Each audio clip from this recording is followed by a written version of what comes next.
Walz and Harris sat down for their first TV interview today. They just wrapped it up. They taped it, right? It's not live. They taped it in Georgia. Now, as you know, and we've been talking about, Harris from Republicans has been facing criticism for avoiding the press, being accused of dodging tough questions on her shifting policy positions. Now she's done an interview. It was conducted by CNN's Dana Bash, and they're going to air it tonight. Let's bring Kurt Bardella in, NewsNation political contributor, Democratic strategist. Kurt is going to play the role, sort of Kamala Harris today, I figured. Since we didn't get the interview, I said, well, I'll ask Kurt the questions, because you know what, she has to stand for the questions. So instead of questions for Kamala, it'll be questions for Kurt. Let me make a point here first.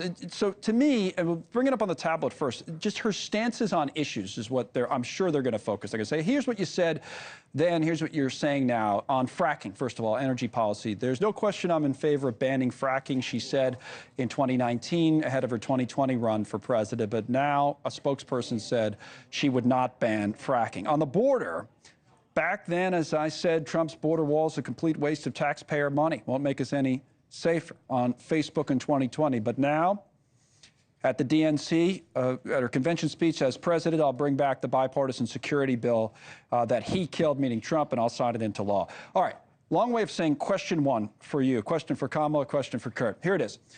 You've changed your position on these key issues, fracking, Medicare for all is another one, border security. How can you explain these changes anything other than political expediency? How do you handle it, Kurt? Well, I think that if you're Vice President Harris, you go out there and you say, listen, I've had positions when I was the Attorney General of California, when I was a senator from California, where my responsibility was to the constituency of California, which would absolutely support a ban of fracking off the coast of California, or oil drilling for that matter, as has been an issue recurring throughout California's history. Mm-hmm. Of course, now, as your vice president, I've had 4 years basically to look at this from a national lens for the good of the entire country. The problem was she was running for president, right, on the fracking comment. She was running for president then. Yeah, and again, but I think that her perspective was at that point in time as the experience of a California senator, California attorney general, when she prosecuted some of these cases and brought cases challenging Obama-era rules. It was through that lens of representing that state and their interests. And I think that, again, what experience is experience. And when you have that, it does change how you view some of these broader issues from a national lens.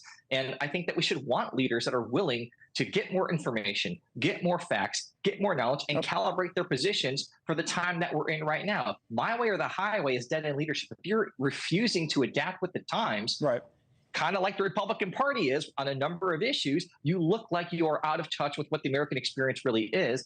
If I'm Kamala Harris, I say, I'm willing to say, I've learned more, I can do better, I can evolve. It's the other party that seems afraid of that. Right, that's the evolution rather than the flip-flopping argument that you hear from politicians. I want to go to question number 2, because I'm curious to see how much they dig in on the economy.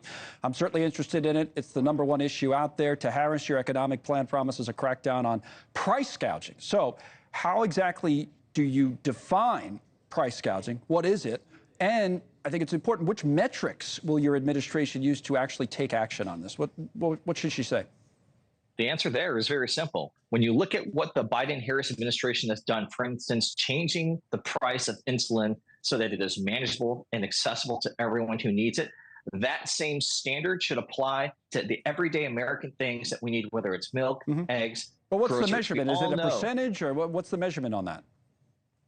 I think the measurement is a percentage. You know, we're talking about a time where CEOs, executives, Fortune 500 companies, stockholders are getting richer while the rest of us are paying their tab. That's an inequity that we need to change. And so you have to look at if you're charging X over Y and you're still making gobs of profit, that needs to be recalibrated. And there needs to be a formula in place that defines that for everybody that is equal standard.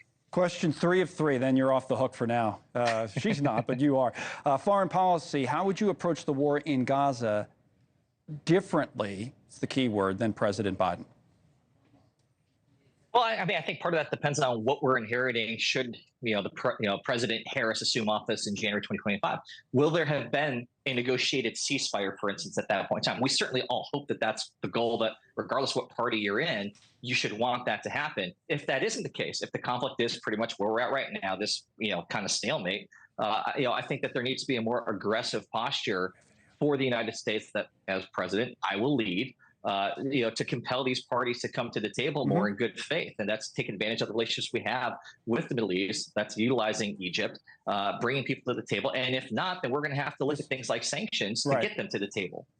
Thanks so much for watching. Just go to joinnn.com to find News Nation on your television provider. And don't forget to click the red subscribe button below to get more of News Nation's fact-driven, unbiased coverage.